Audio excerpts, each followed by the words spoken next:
Students, now we are starting our new topic, that is a inverting amplifier, and we know that these are the 5 basic terminals of the operational amplifier. तो इसी में हम changing करके इसको inverting amplifier में convert करेंगे और before the performing the change in the diagram सबसे पहले हम इसकी प्रॉपर्टीज़ स्टडी कर लेते हैं कि क्या क्या प्रॉपर्टीज़ होंगी इसकी. Basically students, for the inverting amplifier, the first property is V positive is connected to the 0 volt line.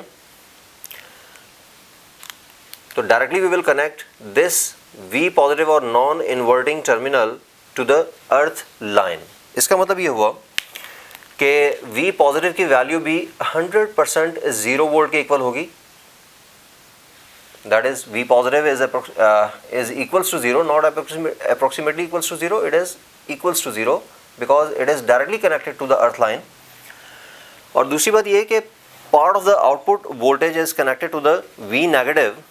तो यहाँ पर हमें नेगेटिव फीडबैक का कॉन्सेप्ट यूज़ करना पड़ेगा कि हम यहाँ से आउटपुट को V नेगेटिव के साथ कनेक्ट करेंगे by the feedback resistance. Okay,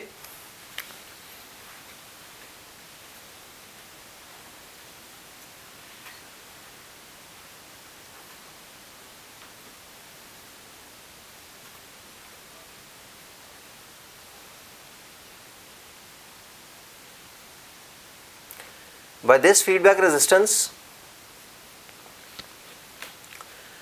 we are providing the fractional amount of the output signal to the input or especially to the inverting terminal. That's why it is called the negative feedback. और फिर उसके बाद इसकी जो third property that is Vin is connected to the V negative terminal. अब यहाँ पर Vin जो है वो जो भी हम इनपुट इसको प्रोवाइड करेंगे it is connected to the V negative terminal, लेकिन यहाँ पर हम एक इनपुट रेजिस्टेंस भी यूज़ करेंगे ताकि अगर हमें उसका कुछ फ्रैक्शनल अमाउंट यूज़ करना हो या फिर उसका 100% यूज़ करना हो तो उस रेजिस्टेंस की वैल्यू चेंज करके हम उसको कन्वर्ट कर सकें.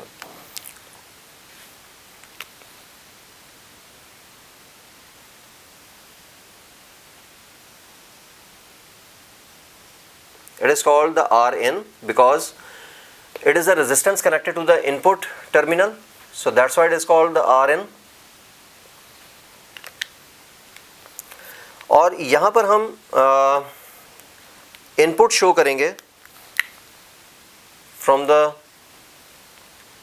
अर्थ लाइन, क्योंकि इस इनपुट की वैल्यू जो है वो पॉजिटिव भी हो सकती है और नेगेटिव भी हो सकती है.